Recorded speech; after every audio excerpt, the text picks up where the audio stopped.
നമസ്കാരം, നിങ്ങൾക്ക് സ്വാഗതം. ഇന്ന് നമ്മൾ ആ, തിരുവനന്തപുരത്ത് ഇപ്പോൾ നടന്നുകൊണ്ടിരിക്കുന്ന എൻ്റെ കേരളം മേളയെപ്പറ്റിയാണ് ഒന്ന് വിശദമായി നോക്കുന്നത്. കയ്യിലുള്ള വിവരങ്ങളൊക്കെ വെച്ച് എന്താണ് ഈ മേള, എന്തൊക്കെയാണ് അവിടെ കാണാനും അറിയാനുമുള്ളത്, നിങ്ങൾക്കിതെങ്ങനെയൊക്കെ പ്രയോജനപ്പെടാം എന്നൊക്കെ ഒന്ന് വേഗത്തിൽ മനസ്സിലാക്കാം. ശരി.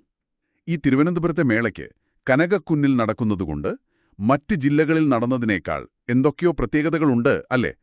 ഞാൻ കേട്ടത് ഈ പരിസ്ഥിതി സൗഹൃദ രീതി അത് ശ്രദ്ധേയമാണെന്നാണ്. ആ അത് ശരിയാണ്. ഏകദേശം ഒരു 250 സ്റ്റാളുകൾ ഉണ്ട്. അതിൽ മിക്കതും തെങ്ങോല, പിന്നെ പ്രകൃതിദത്ത സാധനങ്ങളൊക്കെ വെച്ചാണ് ഉണ്ടാക്കിയിരിക്കുന്നത്. ഓഹോ. എന്നാൽ നല്ലൊരു ഭാഗം, അതായത് ഒരു 54,000 സ്ക്വയർ ഫീറ്റോളം ശീതീകരിച്ചിട്ടുമുണ്ട്. മൊത്തത്തിലൊരു 75,000 ചതുരശ്ര അടി വരും. വലിയൊരു ഏരിയ ആണ്. അപ്പൊ ഈ ചൂടത്ത് അതൊരു വലിയ ആശ്വാസമാവും. തീർച്ചയായും. ഇതിന്റെ ഒരു പശ്ചാത്തലം എന്താണ്? എന്തിന്റെ ഭാഗമായാണ് ഈ മേള? ഇത് സംസ്ഥാന സർക്കാരിന്റെ 4ാം വാർഷിക ആഘോഷങ്ങളുണ്ടല്ലോ, അതിന്റെ ഭാഗമാണ്. ഏപ്രിൽ 21-ന് കാസർഗോഡ് തുടങ്ങിയതാണ് ഈ ആഘോഷ പരിപാടികൾ. ഓക്കെ. അതിന്റെ സമാപനമാണ് ഇപ്പോൾ തിരുവനന്തപുരത്ത് നടക്കുന്നത്, മെയ് 23 വരെ.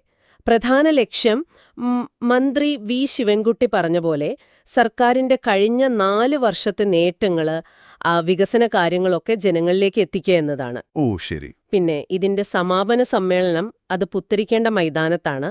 അവിടെ 100,000 പേരെയൊക്കെ പ്രതീക്ഷിക്കുന്നുണ്ട്. മുഖ്യമന്ത്രിയാണ് അത് ഉദ്ഘാടനം ചെയ്യുന്നത്. അപ്പൊ അതിന്റെ ഒരു പ്രാധാന്യം വലുതാണ്. അപ്പൊ സർക്കാർ നേട്ടങ്ങൾ കാണിക്കുക എന്നതിനപ്പുറം സാധാരണ ഒരാള് നിങ്ങൾ അങ്ങോട്ട് പോയാൽ എന്തൊക്കെ സൗകര്യങ്ങളുണ്ടാവും? കാര്യങ്ങൾ കാണാനും നടക്കാനുമൊക്കെ എളുപ്പമാണോ? ഉണ്ട്. അതിനുള്ള ക്രമീകരണങ്ങൾ നന്നായി ചെയ്തിട്ടുണ്ട്. സ്റ്റാളുകൾക്കിടയിലൂടെയൊക്കെ നടക്കാനും കാണാനുമൊക്കെ നല്ല സൗകര്യമുണ്ട്. പിന്നെ ഭിന്നശേഷിക്കാർക്ക് ബുദ്ധിമുട്ടില്ലാതെ എല്ലായിടത്തും എത്താൻ റാമ്പുകൾ വെച്ചിട്ടുണ്ട്. അത് നല്ല കാര്യമാണ്. അതെ. പിന്നെ ഭക്ഷണത്തിന്റെ കാര്യം, കുടുംബശ്രീയുടെ വലിയൊരു ഫുഡ് കോർട്ട് തന്നെയുണ്ട്. ഒരു 8,000 സ്ക്വയർ ഫീറ്റിൽ ഒരേ സമയം ഒരു 250 പേർക്കൊക്കെ ഇരിക്കാം. ഓഹോ. സിനിമ കാണണമെന്നുണ്ടെങ്കിൽ ഒരു മിനി തിയേറ്റർ പോലുമുണ്ട്.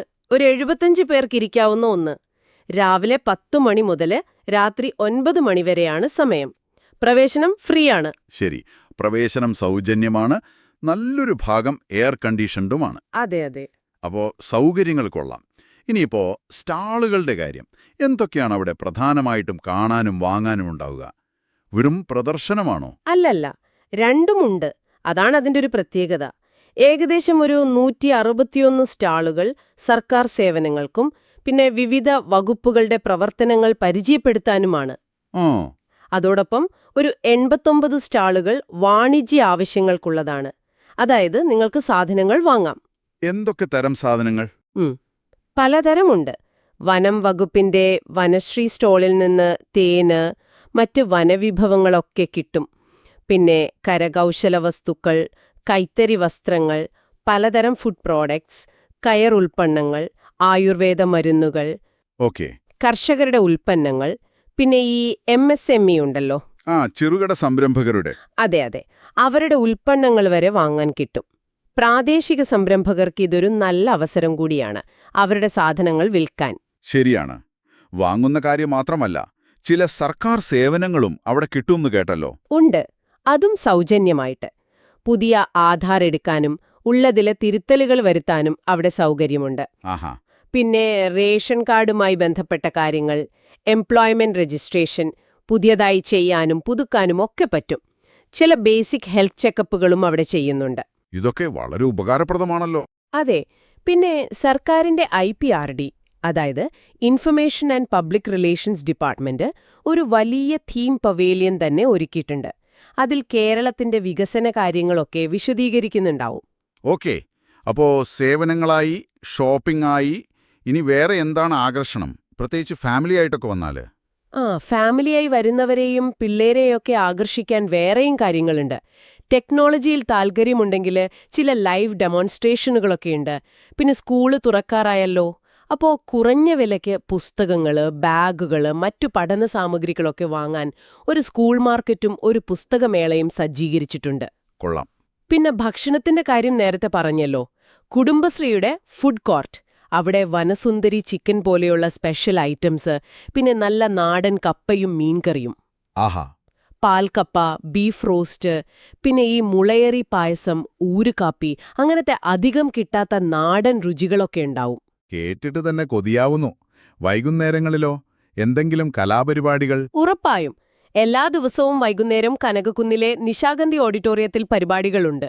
നല്ല ഗാനമേള, നാടൻ പാട്ടുകൾ, ഡാൻസ് ഷോ, അങ്ങനെ പലതും. പ്രമുഖ കലാകാരന്മാരൊക്കെ പങ്കെടുക്കുന്നുണ്ട്. ഓക്കെ. പിന്നെ ഈ മേളയുടെ വാർത്തകളൊക്കെ നന്നായി റിപ്പോർട്ട് ചെയ്യുന്ന മീഡിയയ്ക്ക് അവാർഡ് കൊടുക്കാനും തീരുമാനിച്ചിട്ടുണ്ട്. അതിനായിട്ടൊരു മീഡിയ സെന്ററും PRD അവിടെ ഒരുക്കിയിട്ടുണ്ട്. അപ്പോ മൊത്തത്തിൽ നോക്കുമ്പോ സർക്കാർ സേവനങ്ങൾ, കച്ചവടം, ഭക്ഷണം, വിനോദം എല്ലാം ഒത്തുചേരുന്ന ഒരു വലിയ പരിപാടിയാണ് ഈ എന്റെ കേരളം മേള, അല്ലേ? അതെ. തിരുവനന്തപുരത്തുകാർക്കും അടുത്തുള്ളവർക്കും തീർച്ചയായും വന്ന് കാണാവുന്ന ഒന്നാണ്.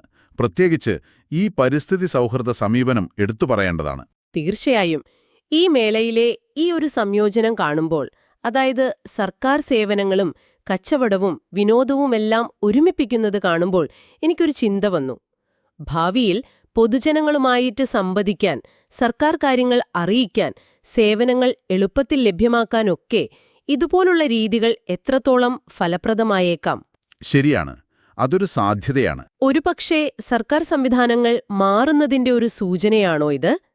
ഇത് നിങ്ങൾക്ക് തുടർന്നും ആലോചിക്കാവുന്നൊരു വിഷയമാണ്.